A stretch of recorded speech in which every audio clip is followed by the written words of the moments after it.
It's August 28th, bright and early in the morning. The sun's just coming up. We were on some public today.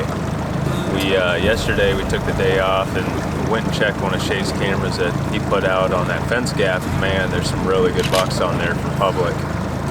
And you know, we were thinking about what we could do to maybe give some information out right now and some tips right now. So we're gonna go out and scout some public today. We're gonna show you guys what we're looking for, and specifically how to find big deer on public. I don't know if this area will relate, but what this area is, it's a lot of hardwoods out here. There's some destination ag on the outside of the public, but this is just a very big lake. There's public all around it, and we'll show you exactly what to look for in a scenario like this to try and find a big buck.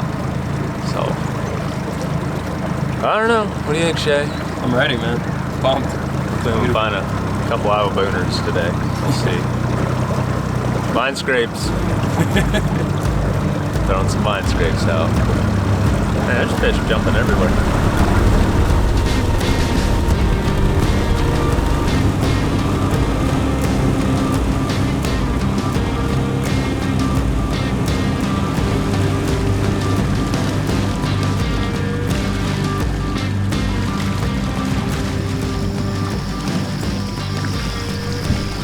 The hole.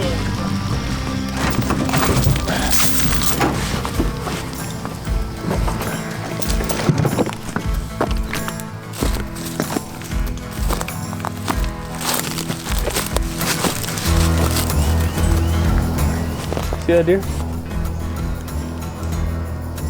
You kidding me? I think that's a good sign. I think it's a fawn. So we're just getting to the first spot. Let's start with access. So when I'm thinking about public ground, specifically public ground, not private or anything, I'm gonna look for the spots that are hardest to access. That way I don't have much competition when I go in there and hunt on public.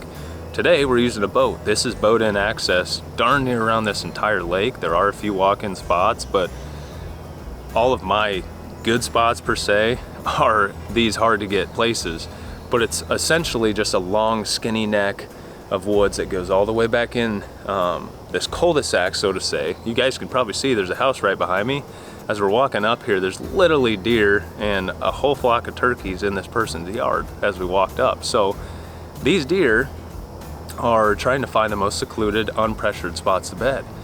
A lot of these deer bed really close or tight to housing or people's lots around the lake. When I'm picking my spots, I'm looking for the hardest spot to get. And this, where we're going, is by far the hardest spot to get on this entire lake. And that's why it's so good. That's why there's no other hunters back in here. So we want to dive in here. Let's go take a peek.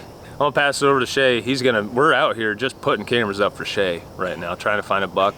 Maybe we'll get some time in November, October to slip down here and take the boat out, try and get a big old public PA bruiser. Oh, we're in Iowa, I keep forgetting. All right, yins follow along. We're gonna go throw some cameras up.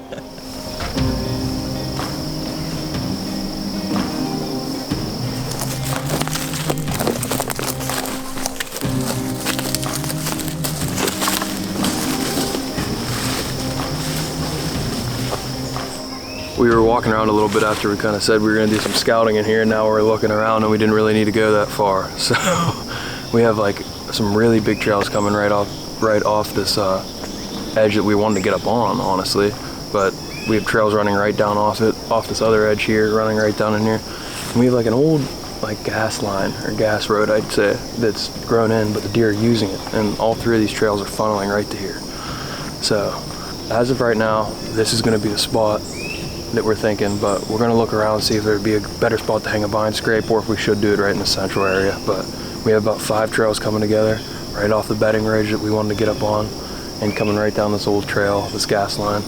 So the creek's dried up, which isn't the best, but we have trails and tracks all through the creek and crossing it behind us. So this looks like a pretty good funnel, a good pinch, like we always say, but this is probably the spot. So we're going to get a cutty back up in here. It looks good, and I guess we'll get on to the next spot after this. I'm happy. I'm way happier than I was. I mean, I told you I came back here, I was like, crap, this is amazing. I'm getting lucky with all your helping me out, having Kaleb show me around a little bit.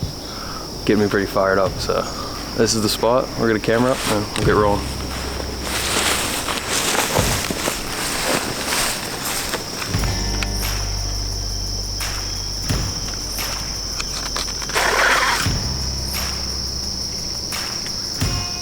We're back at the original spot. I said we were gonna put the camera. We just got the cutty back hung up, and I'm just in awe with all these trails that are hitting together right here. So we're gonna get a vine scrape hung up. We don't have the zip ties today, so we're gonna do a little makeshift and get it up in there. But other than that, this looks awesome. We'll let the camera soak, and we'll get on out of here. Try to find some more spots for the day, but this looks promising, and I'm excited to see what it brings. The KG guarantee.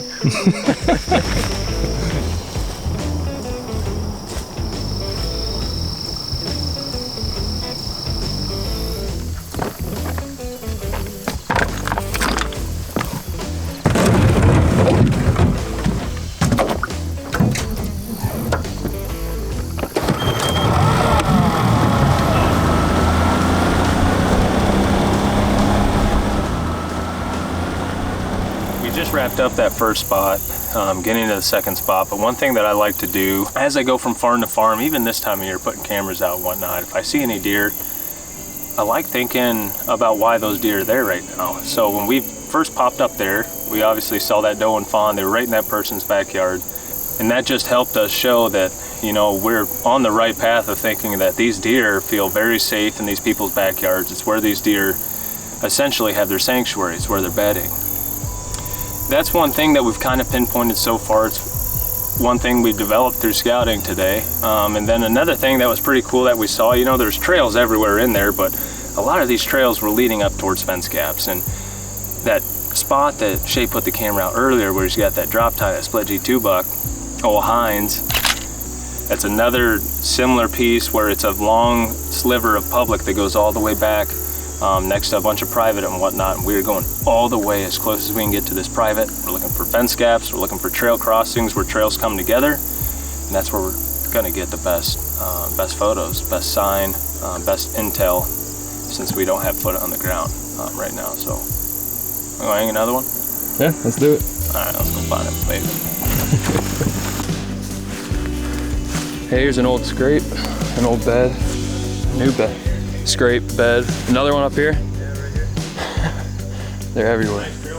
Yeah, yeah, coming right up through this. This looks really good. There we go.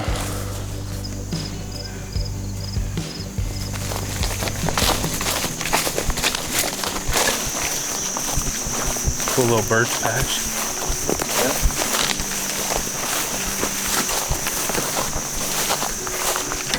There's a crossing right there.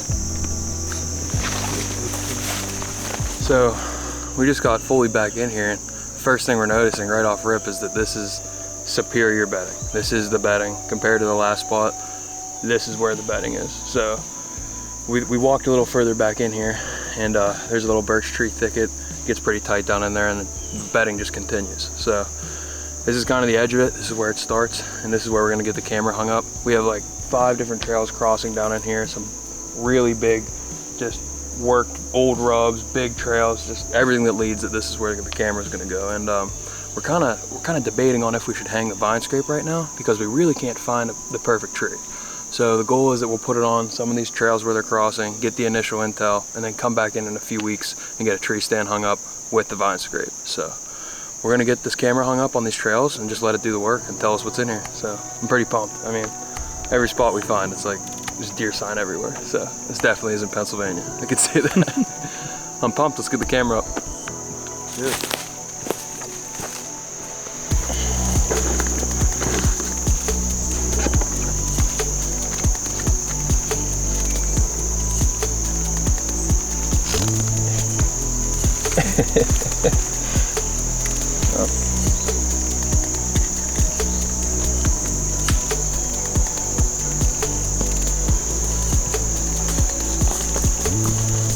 That looks good.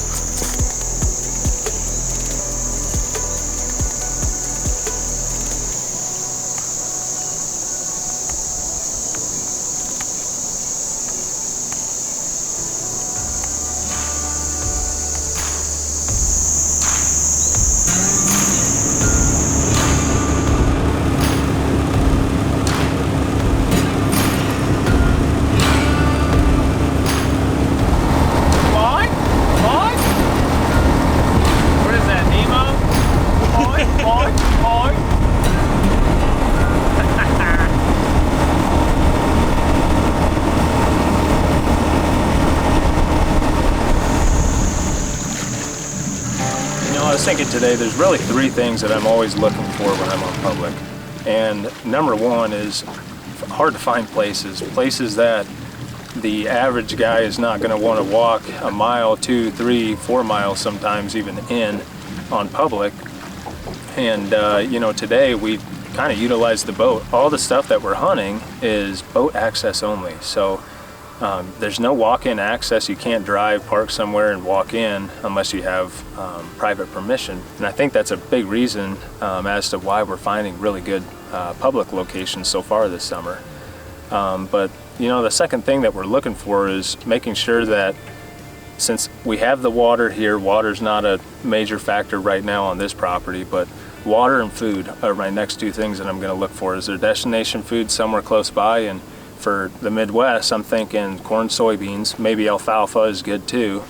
But there has to be something within the range of that found is 1 mile to 2 miles. I've found that the furthest I've ever recorded deer traveling, even on public, is 1 mile to 2 miles in the summer to get to water to food, and that's every other day I would get pictures of them doing that. But the third thing is I'm never only finding one spot. I mean, if you talk to anyone that is killing multiple mature deer or even a mature deer every year, they're not only hunting one spot, I'll guarantee you, especially if it's on public. They have probably 10 to 15 spots. I mean, me personally, I know of probably all my camera locations, I'll probably have 40 to 50 spots I'm running cameras or trying to get intel on throughout the fall.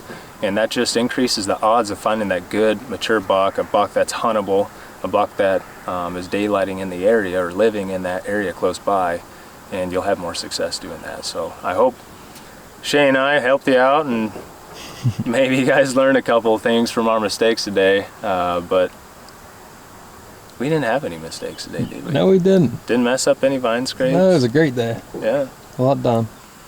Alrighty, that pretty much does it, I think. I'm done rambling. I do that when I talk about deer, so we'll catch you guys on the next one. Hey, bunch of fish jumping today.